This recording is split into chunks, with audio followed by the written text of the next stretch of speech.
सुमन एक बहुत ही अच्छी और संस्कारी बहू, जिसकी सुबह रसोई से शुरू होती थी और रात भी रसोई पर ही आकर खत्म होती थी। सुमन अपनी सारी जिम्मेदारियां बखूबी निभाती थी। वो एक अच्छी बहू भी थी, अच्छी पत्नी और माँ भी, और एक अच्छी भाभी भी। पर वो जितनी भी अच्छी हो, उसे कभी भी प्रशंसा नहीं मिलती थी। बस हमेशा उसमें कमियां ही ढूंढी जाती थी। सुमन, क्या यार, तुमने आज फिर पोहा बना दिया। तुम्हें पता है ना, मैं पोहा इतना पसंद नहीं करता हूँ। मैंने तुम्हें अपने लिए आलू के पराठे बोले थे, पर तुमने वो नहीं बनाए। पोहा बनाना आसान होता है ना, आलू के पराठे बनाने में मेहनत लगती है। इसलिए बहू रोजाना वही काम करती है रसोई में जो आसानी से हो जाए। उसे अपने हाथों से मेहनत करनी अच्छी नहीं लगती। माँ, अभी तो मैं पोहा खाकर जा रही हूँ, पर प्लीज भाभी को कहना शाम को मेरे लिए राजमा चावल बना देंगे। बहुत दिनों से मन हो रहा है और पिछले 2 दिन से मैं उनको बोल रही हूँ कि मेरे लिए राजमा चावल बना दो, पर वो कभी गोभी आलू की सब्जी बना देती है, कभी टिंडे बना देती है, कभी भिंडी बना देती है, पर राजमा चावल वो एक बार भी नहीं बनाती। मैं बोल दूंगी, तू टेंशन मत ले, आज रात में राजमा चावल ही बनेंगे। पर माँ जी, मैंने तो रात के लिए चने भिगो दिए हैं। इन्होंने ही बोला था कि छोले भटूरे खाने का मन है।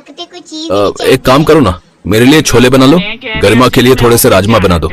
चावल तो बने रहे, दोनों चीज बना देना। उसमें कौन सा इतनी मेहनत लगती है। वैसे भी मुझे नहीं लगता कि उन्हें बनाने में इतना टाइम लगता होगा। अच्छा, मैं ऑफिस जा रहा हूँ, पहले ही देर हो गई है।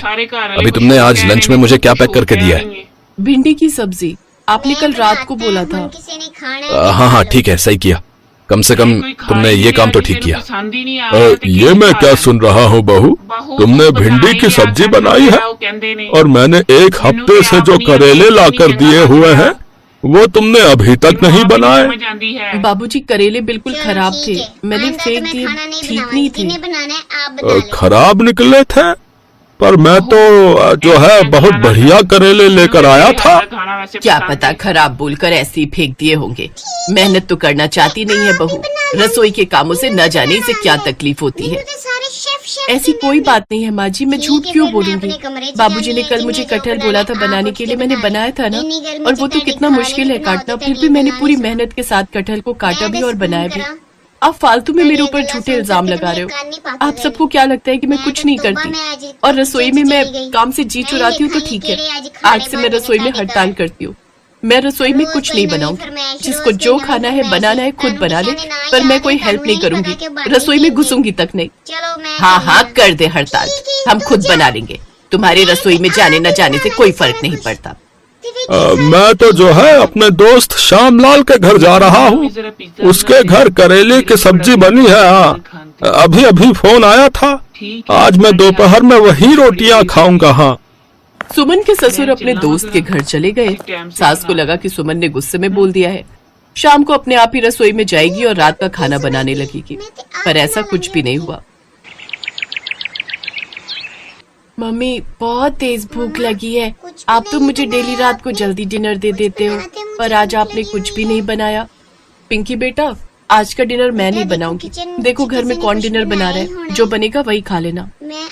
ओके मम्मी, मैं पापा से जाकर पूछती हूँ। क्या बात है सुमन, आज रसोई में कुछ नहीं बनेगा? हम सब भूखे ही सोने वाले हैं क्या? सबके खाने की जिम्मेदारी मैंने ही ली हुई है क्या? घर में और भी तो लोग हैं। वैसे भी मेरे हाथों की उंगलियों में आज बहुत दर्द है। मुझसे रसोई में कोई काम नहीं होगा। और हाँ, मैं अगले कुछ दिनों तक आराम करने वाली हूँ। मैं रसोई का कोई काम नहीं करूँगी। एक काम करता हूँ, मैं तो अपने लिए पिज्जा ऑर्डर कर रहा हूँ। कौन है जो मेरे साथ पिज्जा खाने वाला है? चाचू, मुझे पिज्जा खाना है। मेरे लिए भी पिज्जा ही ऑर्डर कर दो भैया। मेरे बस की नहीं है रसोई में अपने लिए कुछ बनाना। मैं वैसे ही कॉलेज से थकी हुई आई थी। मैं तो इतने सारे प्लान बना रही थी कि रात में राजमा चावल खाने को मिलेंगे, पर यहाँ आकर तो ऐसा लग रहा है मानो रसोई में हड़ताल चल रही है। रसोई में कुछ भी नहीं बना हुआ। तो ठीक है, आज सबके लिए पिज्जा ऑर्डर कर देते हैं। वाह, क्या बात है। जब मैं कहती थी कि मैं थकी हुई हूँ तब तो कोई नहीं कहता था कि हम पिज्जा ऑर्डर कर देते हैं। आज मैंने रसोई में खाना नहीं बनाया तो सब पिज्जा खाने के लिए तैयार हो गए। बहुत बढ़िया। उस रात सबने पिज्जा खाया, पर हर सुबह सबको गरम गरम चाय पीने की आदत थी, पर आज सुबह किसी को भी चाय नहीं मिली। अरे गरिमा, तुझे पता है चीनी कहाँ रखी है? चीनी का डिब्बा खाली है। तेरे बाबूजी के लिए चाय बनानी थी। मुझे क्या पता मम्मी, मैं कभी रसोई में जाती हूँ जो मुझे पता होगा। चाय तो भाभी बनाती है ना, उनसे पूछो। सुमन घर पर नहीं है, सुबह सुबह पार्क में घूमने गई है।